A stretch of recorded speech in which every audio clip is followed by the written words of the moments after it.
let's say Japan issues $1 billion of yen, buys $1 billion of Bitcoin. Bitcoin, if they're smart, they would issue $20 billion of yen, buy $20 billion of Bitcoin. When they put out the press release, Bitcoin would triple. They would have $60 billion of treasury assets appreciating at 30% a year. And they would end up with a $20 billion positive balance of payments, right? And it becomes a self-fulfilling prophecy. This last week, you saw Block announce that they're going to I start saw buying that. Bitcoin every month. You've seen accretion of Bitcoin by a lot of Bitcoin miners. A lot of them are actually not selling as much Bitcoin as they're mining now. I think you're going to see more Bitcoin miners buying more. I think you're going to see more Bitcoin exchanges buying more. MicroStrategy Executive Chairman and co-founder Michael Saylor has described what he believes will be the next phase of adoption for Bitcoin, the world's leading cryptocurrency by market cap. During a recent interview with CNBC's Guy Adami, Saylor laid out his vision for what could propel the price of Bitcoin. The MicroStrategy boss explains that we are at a pivotal moment in the global economy. According to the latest data from the Institute of International Finance, global debt increased by around $1.3 trillion to a new record high of $315 trillion in the first quarter of 2024. The IMF said more than half of the rise originated from mature markets, especially the United States, France, and Germany. As a result of rising debt and reduced productivity, the global debt-to-GDP ratio saw a steady decline in the past year and is currently north of 300%. According to Saylor, we are witnessing an irreversible shift in the world's economy, which will demand that investors from sovereign wealth nations to multi-billion-dollar companies immediately change their investment strategies. Saylor is certain that this shift will be positive and exceedingly bullish for Bitcoin, as it will spur increased adoption and significant price gains. As we bring you clips from Saylor's discussion with Adami, please take a little time to like this video, subscribe to the channel, and turn on post notifications for more videos like this. Thanks for watching and enjoy the video.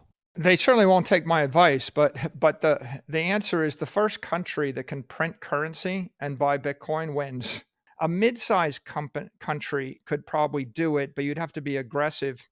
If we come back to a company, a company's stock is just like a country's currency, Right. right? The country can issue currency. By the way, the reason El Salvador isn't quite synonymous is El Salvador doesn't have their own currency. So what I said, the first country to print their own Fair currency enough. and buy Bitcoin wins. You need to be able to issue $10 billion of your currency, swap it for $10 billion of Bitcoin, grow the Bitcoin 30% a year. And that's the way a treasury reserve asset's supposed to work, right? Because everybody then stampedes into that with you. MicroStrategy had a $600 million enterprise value, and we had $600 million in cash, and we had no growth. And we were dead money, and we were trading $2 million a day in the stock market, Guy. That's just like the Russell 2000, or let's say the Russell 1000, the bottom Russell 1000 companies.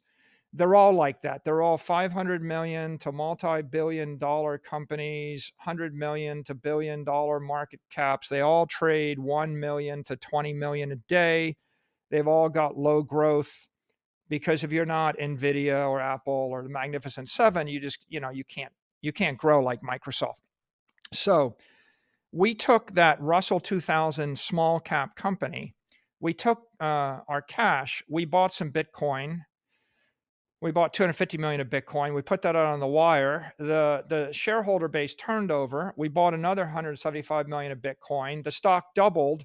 We all of our employees exercised some stock options. We bought more Bitcoin. Stock increased again. We sold a convertible bond. We bought more Bitcoin. The stock increased again. Bitcoin increased again.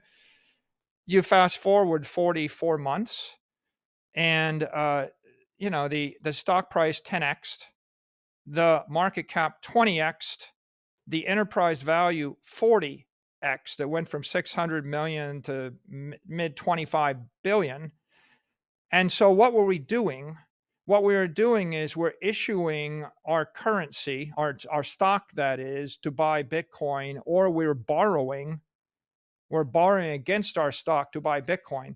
My advice to a sovereign wealth fund is, you basically start to buy Bitcoin as digital capital. My advice to an aggressive small country, if you're small, mid-sized country and you can print your own currency, you either print the currency to buy Bitcoin or you issue sovereign debt and swap it right into Bitcoin immediately, right? You can borrow money cheap and you loan it to Bitcoin at 24% return or better, right? So that's obvious, but I'm not going to hold my breath on countries because it's a very political thing. I think that the people that are the obvious beneficiaries that hopefully are listening to this podcast would be shareholders, officers, and directors of the 10,000 small, mid-sized companies, especially publicly traded companies, which in essence can't outperform the Magnificent Seven.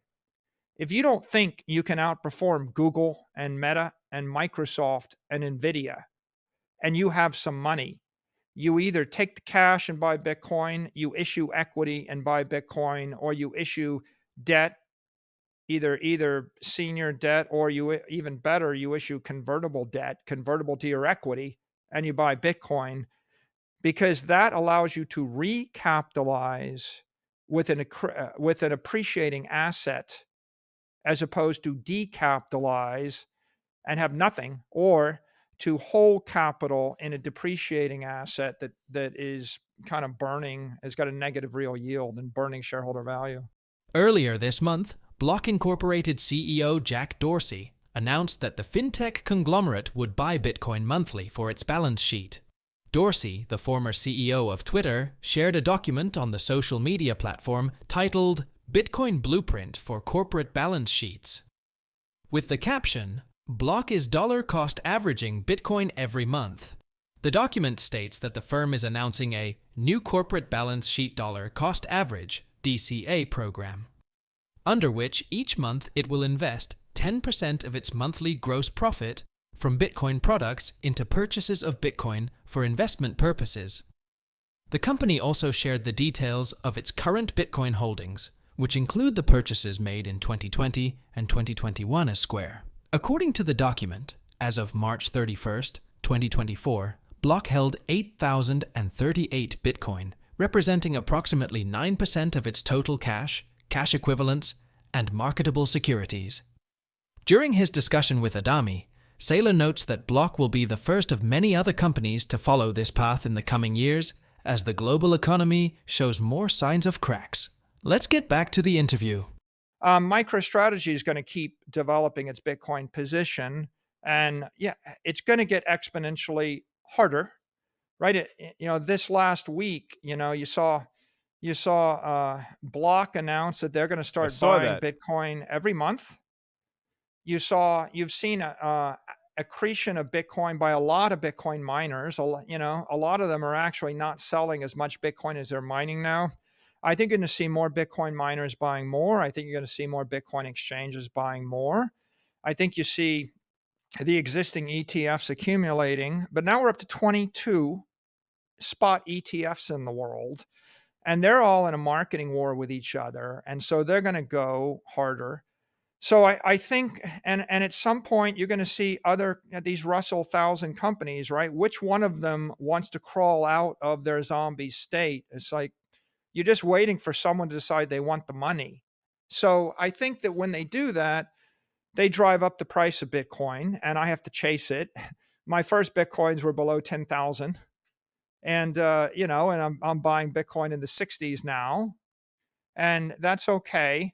I don't know where we'll get to. I know we'll get more. We'll accrete from here. We will acquire more Bitcoin than we have right now, and we'll do it via organic cash and via debt, especially convertible debt, and we'll do it via equity, and that'll be a function of capital markets and all sorts of other dynamics. But I think Archimedes said, "You give me a lever long enough and a place to stand, I can move the world." The place to stand is Bitcoin, right? I mean, it's not a commodity; it's a scarcity. So if it's a scarcity, it's like if I said to you, "There's one city. It's at the trade crossroads of the world. It's the center of the digital economy. One day, everybody on the planet's going to be moving their capital through that city, but there's only 276 by 276 by 276 blocks in that city. And by the way, it's like 94% occupied, but you can buy another one of those blocks if you want. Do you want to buy some more? And the answer is, yeah, I want to keep buying, because just like if I could have bought New York or Manhattan 100 years ago, or 50 or 200 or 30 or 300, tell me, at what year, how many years ago was it a bad idea, right? I think it's always been a good idea. If you can hold, right? As long as you can hold the property. And why is Manhattan a good idea? Because it's a granite island at the middle of Long Island Sound and the Hudson, and it's got great natural harbors. It's the gateway to North America.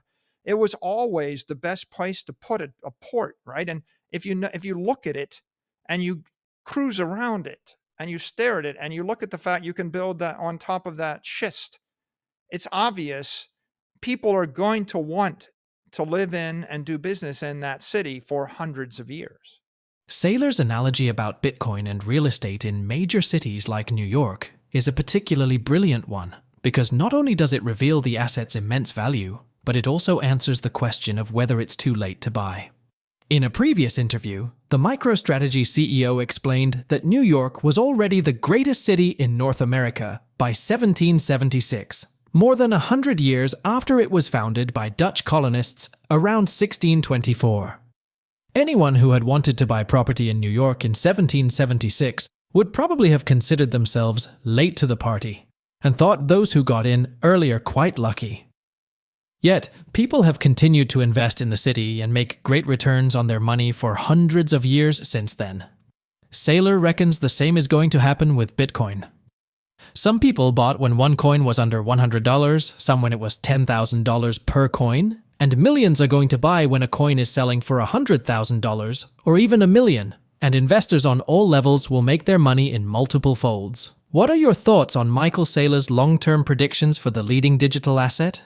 Please drop your comments and observations in the comments section below.